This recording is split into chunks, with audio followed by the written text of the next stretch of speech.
I'm Kaylee, and today I'm talking about Dear Jane Austen, A Heroine's Guide to Life and Love by Patrice Hannon.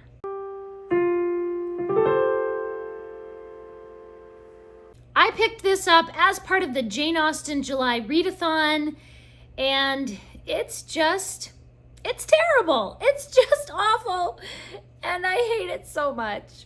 Before we dive into all the reasons why I hated the book, make sure that you subscribe and give this video a thumbs up and follow me over on Instagram and Goodreads and Storygraph and all the places. So this author gives advice through Jane Austen's voice in a Dear Abby style, answering letters from modern women who want to have a happy ending like the heroines in Jane Austen's books. So the setting is that Jane Austen is sitting at home and she receives letters from the future. So she sits down at her little writing desk to answer the letters, but she is sometimes interrupted by her family and her nieces visiting, and they comment on the letters as well. The letters include questions like, how can I find a Mr. Darcy type hero to marry? Or, I have fair weather friends who don't treat me well. How can I find better friends? My family are horrible people. Should I completely cut them out of my life or try to reform them? Why am I always attracted to the bad boy type? Should I marry for love or for money? Should I move in with my boyfriend hoping he will marry me later on? Can I find love if I'm not surpassingly beautiful? All these questions and more are addressed by Jane Austen with examples from her books and juvenilia to illustrate what a heroine should do in any situation. So because of the extensive examples that are included, there are spoilers for all of Jane Austen's books, including lesser-known works like The Watsons and Lady Susan. So make sure that you have read all of Jane Austen or watched the movies or miniseries before reading this book. The book is not really user-friendly since it assumes that the reader is very familiar with all of Jane Austen's books and characters, so it often references a plot point or character in vague terms. So you had just better know who Isabella Thorpe is and why she is a bad friend. There's no reference to the book title or who she is friends with or her place in the story, just the name of a character. So if you're unfamiliar with Northanger Abbey or you have forgotten that particular character's situation, then you'll be kind of lost. The book also assumes that you are familiar with the Austen family and some of their history. So the letters give little hints about Jane Austen's life, but leave things unexplained and vague. So make sure that you have read a biography of Jane Austen, or at least read through a Wikipedia page before reading this book. One letter says, I very much regret having left my novel, The Watsons, unfinished because it was begun during a bad time for me. My dear, affectionate father, you know, who had such faith in my talent, ... well, never mind. It's just left like that. So the hint is that Austen's father died during that time, but it's never explained. And if you know nothing about Austen's family life, you might be confused by the constant hints that are left really vague and unexplained. One of my biggest problems with this book is that the writing style is nothing like Jane Austen's actual style. It's a very poor imitation that tries to sound elegant, but constantly regresses into modern slang. A couple of examples are when Jane Austen writes, hello, I was joking, and get over it. There were also a lot of pop culture references from 2005 when this was first published that are very dated now, and they bring the writing even lower into vulgarity. There's an off-color joke about Hugh Grant and a reference to Girls Gone Wild and the prostitution in Pretty Woman, and several other crude jokes that just have no place in Jane Austen's world.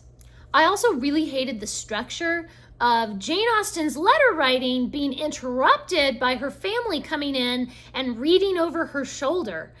And then Jane has an odd, one-sided conversation with her various family members where we, the readers, only hear what Jane is saying not what the family member is saying. It's just very weird, and it breaks up the structure in a very jarring way. This book also gives terrible advice that does not align with Jane Austen's own philosophy or morality or Christian perspective. The advice is very modern and liberal, and the moral philosophy is just so messed up on so many levels. I mean, the psychology here is terrible. I could give you example after example of modern opinions that could never have come from Jane Austen. I think that some scholars just don't understand the depth of religious belief in Jane Austen's family and the way that their lives were utterly centered in Christianity. The kind of Christianity that goes beyond just plain moral rules, but includes a deeply personal relationship with Christ. And if you miss that about the Austen family, then you can't understand them at all. I think this author just chose to ignore aspects of Austen's philosophy that she didn't like and substituted her own modern ideas into Austen's voice. And let me tell you, it doesn't work. It sounds stupid. If you're going to write using Jane Austen's voice, then at least try to make it sound a little bit like she could have possibly written it. Now, I am perfectly happy with books that are inspired by Jane Austen, but this book purports to be telling the reader what Jane Austen might say, while putting modern opinions and modern language into her mouth. That's a very different thing than just being inspired by Jane Austen. And I think it's very poorly done. So this book has been screened on the Screen It First website for objectionable and sensitive content. So I will leave a link in the description where you can go over and see exactly what sensitive content is in this book. So the only chapter that I liked was the one about fiction versus reality, where Jane Austen actually gives some good advice about not letting yourself be willfully deceived by what you wish was true instead of what really is true. She calls it self-willed blindness and uses some of her characters like Marianne Dashwood as good examples of people who have unrealistic expectations and fantasies that do not match reality. So that one part was good. One part out of the entire book. And that is why I gave this book 1 star. Please leave me a comment and let me know, would that bother you to have a book where it seems like they're trying to imitate Jane Austen and use her voice, but they're just doing it really badly? Or would you be able to say, oh, it's just for fun. It's just fiction. You know, it's just to be a fun experiment and pretend like Jane Austen is writing.